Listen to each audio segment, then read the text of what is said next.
যারা আমার ব্লগ দেখো তারা অনেকেই জানো না যে আমার কিন্তু একটা অনলাইনে ড্রেসের বিজনেসও আছে। স্কিন কেয়ার বিজনেসটা আমার মেইন বিজনেস, অ্যান্ড সাথে সাথে সাইড হাসেল হিসেবে আমি একটা ড্রেসের বিজনেসও করি। সো এই দিন রাত্রেবেলা হচ্ছে আমি ড্রেসের লাইভ করছিলাম, কিছু ভিডিও শ্যুট করছিলাম। ড্রেসের বিজনেসটা আমি কন্টিনিউয়াসলি করতে পারি না, কারণ একসাথে দুইটা বিজনেস ট্যাকল দেওয়া অনেক টাফ। সো আমি স্কিন কেয়ার বিজনেসটাই মেইনলি করি, আর ড্রেস আমার মাঝে মাঝে কালেকশানে এনে তোমাদের সাথে শেয়ার করা হয়। আর যেদিন ড্রেসের লাইভ করি সেদিন আমার অনেক হেক্টিক যায় রাতটা। ড্রেসের লাইভ করে ছবি তুলে ভিডিও করে সবগুলো ড্রেস আবার ভাঁজ করে ঘুমাতে ঘুমাতে লেট হয়ে যায়। আর ঘুমানোর আগে আমার হাজব্যান্ড হঠাৎ করে বলল যে ওর ব্ল্যাক হেডস ক্লিন করে দিতে। তো আমার পেজে এই পোর স্ট্রিপসটা এসেছে নতুন, আমি ভাবলাম ওর উপরেই আমি এটা এক্সপেরিমেন্ট করি যে কতটুকু কাজে দেয়। অ্যান্ড অনেক ভালো পরিমাণে ব্ল্যাক হেডস গাং সব কিছু উঠে এসেছিলো এটাতে। সো এটাও তোমরা আমার স্কিন কেয়ার পেজে পেয়ে যাবে। পরদিন সকালবেলা ঘুম থেকে উঠেই না আমার কি যেন একটা নাস্তা করতে ইচ্ছা করছিল, আমি নিজেও জানি না। আমি ভাবলাম যে আমি বের হয়ে যাই, বাইরে গিয়ে কিছু একটা খেতে মন চাইলে সেটাই আমি কিনে নিয়ে আসবো। তো যেতে যেতে আমার সামনে হোটেল পড়ছে, তো আমি ভাবলাম যে এখানে সুজির হালুয়া পাওয়া যাচ্ছে, তাহলে পরোটা দিয়ে আজকে সুজির হালুয়া নাস্তা করব। সো আমি হচ্ছে কিছু নাস্তা কিনে আনলাম, আর বাসায় এসে আবার চা বসিয়ে দিলাম। সকালবেলা আমি কফি খেতে প্রেফার করি, কিন্তু বৃষ্টি থাকলে বাইরে তখন আমার চাটা খাওয়া হয়। আর আমার যখন এরকম কি জানি একটা খাবো, কি জানি এটা খেতে ইচ্ছা করছে, এই টাইপের ক্রেভিং ওঠে, তখন আর আমি বাইরে ঝড় তুফান কি হচ্ছে কিছুই দেখি না। আমি বের হয়ে যাই বা ফুড পান্ডায় ঢুকে পড়ি, ওখান থেকে যেটা ভাল লাগে সেটাই অর্ডার করে খাই।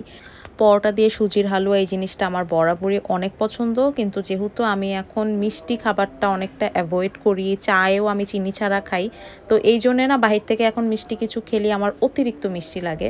বাট যাই হোক, মজা মজা করে নাস্তা করলাম, বাটার টোস্ট দিয়ে চাও খেলাম, তারপরে চলে আসলাম পার্সেল করতে। এই ডার্ক স্পট কারেক্টিং গ্লো সিরামটা এতটা পছন্দ করো তোমরা, আমার প্রত্যেক দিন এতগুলো অর্ডার আসে। এই যে দেখতে পাচ্ছ, সিঙ্গেল অর্ডারও আছে, প্লাস এটার সাথে অন্যান্য প্রোডাক্টেরও অর্ডার আছে। এটা প্রত্যেকদিন 10-12টা অর্ডারে যাই আমার, বাট এটার প্যাকেজিংটা কিন্তু রিসেন্টলি চেঞ্জ হয়েছে।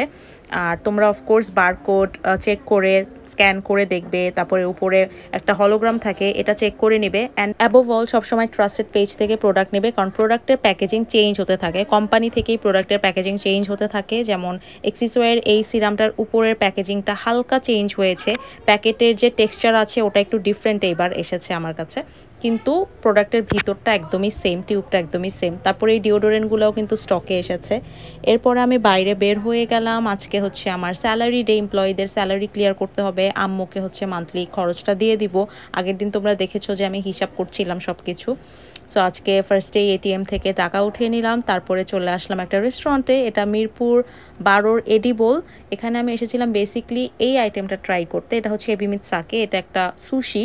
আর যারা হচ্ছে সুশি পছন্দ করে না তাদের জন্য এটা অনেক ভালো হবে, কারণ এটা একটু ফিউশন স্টাইলে বানানো, ভিতরে একটা প্রন দেওয়া। অ্যান্ড ট্রাস্ট মি, এই আইটেমটা আমার কাছে এত ভালো লেগেছে। আমি এর আগে কখনো সুশি খাইনি, হয়তো একবার খেয়েছি, বাট ওইটা ওই রকম ট্রেডিশনাল সুশি ছিল না। কিন্তু এটা আমার কাছে অনেক ভালো লাগছিল। বড় বড় 4টা পিস আমি গপ গপ করে একাই খেয়ে ফেলেছি। তারপরে আমি বের হয়ে গেলাম একটু রিক্সা দিয়ে ঘোরার জন্য। একা একাই আমি রিক্সা রাইড করি মাঝে মাঝে, এরকম রাস্তায় বের হয়ে যাই রিক্সা নিয়ে। আজকে মিরপুর ডিওএইচএস এর দিকে একটু রিক্সা রাইড নিলাম।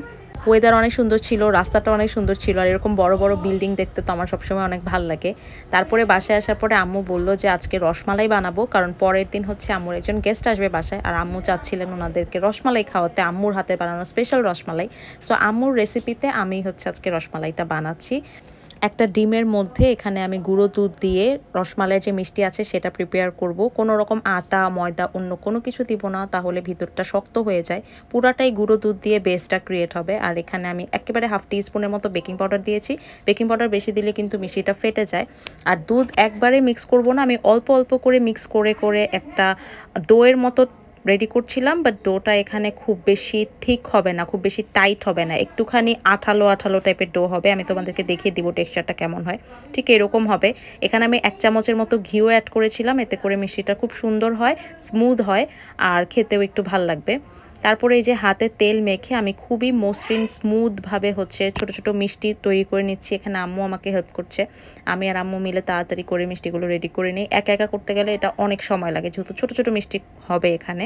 মিষ্টিগুলো বানানো শেষ আর 1 লিটার দুধ নিয়েছিলাম, সেটাকে আমি 4 ভাগের 1 ভাগ হচ্ছে জাল দিয়ে কমিয়ে এনেছি। আর একটুখানি এলাচ গুঁড়া আর চিনি অ্যাড করেছিলাম এখানে, স্বাদ মতো চিনি দিবে, আমি হাফ কাপ দিয়েছিলাম। আর এরকম দুধটা যখন ঘন হয়ে আসবে তখন গরম দুধেই আমি এই মিষ্টিগুলো ছেড়ে দিলাম। এটাকে এখন মোটেও নাড়াচাড়া করা যাবে না, আলতো করে আমি চামচের তলাটা দিয়ে এভাবে এটাকে নেড়ে দিচ্ছি। এরপরে চুলা একেবারে লো টু মিডিয়ামে রেখে 10 মিনিট এটাকে জাল করতে হবে। মিষ্টিগুলো একেবারে পুরোপুরি কুক হবে এখানে। তারপরে আমি এখানে মিষ্টিগুলো উঠিয়ে নিব একটা বোলে, কারণ মিষ্টিগুলো যদি বেশিক্ষণ দুধে রাখা হয় তাহলে এগুলো ফেটে খুলে যেতে পারে। তো একেবারে মিষ্টি রেখে আর কি দুধটাকে ঘন করা যাবে না, মিষ্টিগুলো উঠিয়ে নিব। আর দুধটাকে আমি এখানে আরও অল্প একটু ঘন করে নিব। তারপরে মিষ্টির উপরে গরম দুধটা দিয়ে এটাকে আমি একটা পলি পেপার দিয়ে আটকে ফ্রিজে রেখে দিচ্ছি। এটা ঠান্ডা ঠান্ডা খেতেই ভালো লাগে, ঠান্ডা হলে দুধটাও আর একটু ঘন হয়, মিষ্টিটা ভালো মতো সেট হয়। নামিয়ে উপরে আমি কিছু গ্রেট করা বাদাম দিয়ে দিচ্ছি, এখানে কাঠবাদাম দিয়েছি আমি, পেস্তা বাদাম দিলে বেশি ভালো হতো, বাট আমার বাসায় নাই। এনিওয়েজ তোমরা তোমাদের ইচ্ছা মতো টপিংস দিতে পারো। অ্যান্ড দেন আমি এখানে আমার জন্য অল্প একটু সার্ভ করে নিচ্ছি, আমি জাস্ট টেস্ট করব। অনেক মজা হয়েছিল এটা, তোমরা ডেফিনেটলি ভাবে ট্রাই করে দেখতে পারো। That was it for today's blog. Goodbye and take care.